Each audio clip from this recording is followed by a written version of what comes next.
Honestly, I don't even know why I'm recording this. Maybe it's just to prove to myself that I haven't completely lost my mind. Or maybe, if things go sideways, someone will find this and finally understand why this town feels so damn wrong. My name is Clara Whitmore. I'm 24. 4 months ago, I was walking across the stage at nursing school in Boston, thinking I finally made it. Everyone kept telling me, "Hey Clara, this is your fresh start. Stability. A real career." But let's be real for a second. Nobody warns you how expensive just staying alive becomes the moment you get that degree. The student loans started hitting. Rent in Boston is a joke. And then, my dad's medication bills piled up, right alongside my mom's second surgery. Before I even had my official license in my hands, I was already drowning. I took every single double shift I could find. Holidays, weekends, you name it. Some nights I didn't even drive home. I just crashed on those lumpy couches in the hospital break room, just to save a few bucks on gas. And still, it wasn't enough. The math just wasn't checking out. And then, this random agency contract pops up on my screen. A temporary 3-month night shift assignment in some tiny town in northern Maine. Blackwood Creek. The pay? It was almost triple what any hospital in Boston would offer a rookie nurse like me. Deep down, a red flag should have gone off immediately, right? I mean, nobody pays that kind of money unless they're desperate to fill a spot people are actively running away from. But when you're staring at a stack of past due medical bills, and your mom is crying quietly at the kitchen table, trying to hide her tears from you, desperation makes the worst decisions look like a brilliant idea. So, yesterday morning, I packed everything I owned into the back of my beat-up Honda Civic and left Boston before the sun was even up. At first, honestly, it was kind of peaceful. Just the cold autumn air, the orange leaves blowing across the highway, and my coffee steaming in the cup holder. For a minute, I actually felt hopeful. Like, maybe things were finally turning around for my family. But the further north I drove, the more the world just disappeared. First, the gas stations became fewer and fewer. Then my phone signal dropped to one single shaking bar, before completely dying. The highway narrowed down until it was just this cracked, ruined asphalt cutting through an endless, suffocating wall of pine trees. Maine looks beautiful in postcards, but at night, those woods look like they're swallowing the sky. By the time evening hit, a heavy, thick fog rolled in from nowhere. It wasn't normal fog. It was the kind of mist that completely eats your headlights. I could barely see past the hood of my car. I remember glancing down at my useless GPS and realizing I hadn't seen another pair of headlights, or a single house, in almost 40 minutes. Just me, my shaking dashboard, and the black woods. At one point, I actually slammed on the brakes because I swore I saw someone standing right between the trees. Tall, perfectly still. I stared into the dark for what felt like a whole minute, my heart hammering against my ribs, before telling myself it was just a broken branch hanging at a weird angle. At least, I really hope that's all it was. I forced a laugh, but my hands were sweating against the steering wheel. My chest felt tight, and for the first time, this cold knot of regret started forming in my stomach. Around 11 p.m. my headlights finally caught a rusted metal sign hanging crookedly off a wooden post. Blackwood Creek. Population 847. But what caught my eye weren't the numbers. The town name had these deep, long gouges ripped right through the metal. Not random scratches from bad weather. They looked like claw marks. Giant, angry claw marks. The town itself looked dead. No lights in the windows. No music from any local bars. Just a few streetlights flickering weakly through the fog, casting these long, twisted shadows on the empty asphalt. Then I saw the hospital sitting on the edge of the woods. Blackwood Creek Medical Center. A depressing 3-story concrete block straight out of the 1970s. From the outside, you'd swear it was abandoned. One of the giant neon letters in the word medical had burned out, leaving only Med-Cal glowing a faint, sickening red through the mist. The parking lot was a ghost town, just empty asphalt, and that immediately messed with my head. Hospitals are never empty. There's always an ambulance, a security car, a visitor, something. But here, nothing. I sat there in the driver's seat, staring at those sliding glass doors. The engine was still idling, vibrating under my hands. Every single instinct in my body was screaming at me. Turn the car around. Clara, forget the contract. Forget the triple pay. Just put the car in reverse and drive back to Boston. My throat felt completely dry, and my breath was coming in short, shallow gasps. I was terrified, honestly. But then I remembered my dad's heavy, painful cough on our last phone call. How he tried to muffle it with his hand so I wouldn't worry. I thought about my mom counting coupons. I couldn't go back empty-handed. I took a deep breath, grabbed my duffel bag, and finally killed the engine.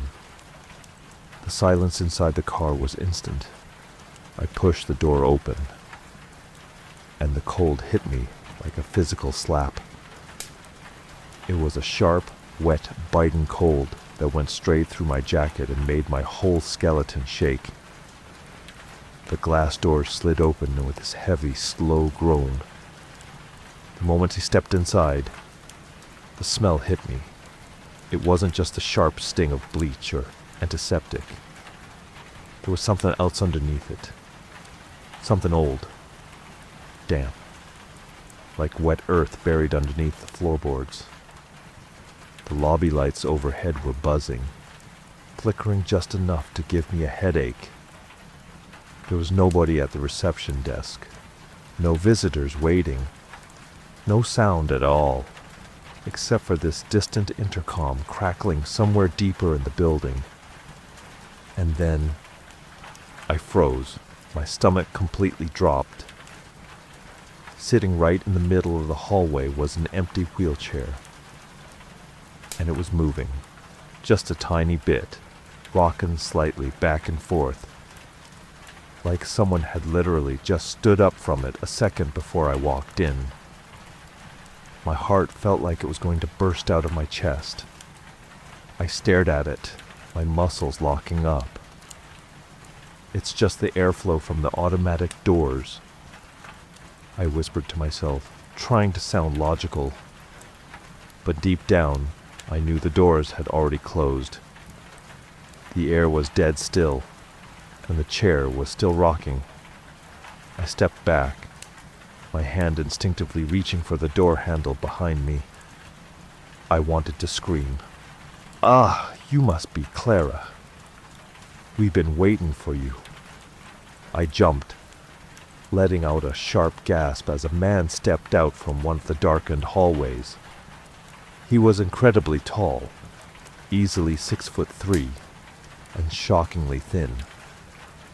His frame looked almost fragile beneath his white lab coat. but there was an unsettling stillness about him. He looked to be in his late 60s, with thin silver hair combed back perfectly against his scalp. But it was his face that made my skin crawl. His skin was pale, almost translucent, and stretched tight over sharp cheekbones. He had these piercing, pale gray eyes that didn't seem to blink enough. And he was smiling, but it wasn't a warm smile. It was wide, showing too many teeth, completely empty, like a mask he had practiced putting on in a mirror. His name tag read, Dr. Harold Murch. "I'm sorry, I don't mean to scare you," he said. His voice was incredibly soft, smooth, and calm. Too calm. He walked closer, his eyes scanning me up and down, analyzing my nervousness like a scientist looking at a lab rat. The first night in a new place is always a bit tense, isn't it? Yeah. Long drive, I stammered, my voice sounding incredibly small. I clutched the strap of my duffel bag like a shield. The hospital. It's really quiet. Where's the rest of the night staff? The emergency admission team? Dr. Murch chuckled, a soft, dry sound that had zero humor in it. He gently placed a hand on my shoulder. His fingers felt like ice, even through my jacket. A shiver ran straight down my spine. Blackwood Creek is a very quiet, isolated community, Clara, he said, smoothly steering me down the main hallway. His tone was deeply comforting, yet every word felt like he was wrapping me in an invisible trap. We don't get the chaotic emergencies you're used to in Boston. Tonight, you are the staff. You have the full trust of this medical center. It's quite a privilege for a new graduate, don't you think? He was manipulating the conversation, turning the terrifying lack of staff into a compliment. I wanted to argue, to ask why a hospital with no people needed an overnight nurse so urgently that they'd pay triple. But his calm demeanor was suffocating. It made me feel like I was the crazy one for being suspicious. As he walked me through the building, showing me the equipment, the unnatural emptiness became worse. The patient charts were organized neatly. The floors were polished to a mirror finish. But there were no monitors beeping, no televisions playing from the rooms. Just our footsteps and that damn buzzing from the fluorescent lights. We passed one room, and I stopped dead in my tracks. The cold in this specific hallway was different. It was bitter. I could literally see my breath turning into white mist in front of my face. Inside the room, the bed blankets were hanging halfway onto the floor. The privacy curtain was pulled sideways, half torn from its tracks. A plastic water cup was overturned on the bedside table, water still dripping onto the linoleum. Was a patient just discharged from here? I asked, turning to look at him, my voice trembling from the cold. Dr. Murch didn't even turn around to look at the room. He kept walking, his voice remaining perfectly smooth. We prepare rooms in advance here, Clara. Old buildings have drafts. The heating can be inconsistent. That wasn't an answer. The room looked like a struggle had happened. My gut was screaming at me that he was lying, but his face remained completely blank, devoid of any reaction. A few minutes later, we stopped in front of the elevator.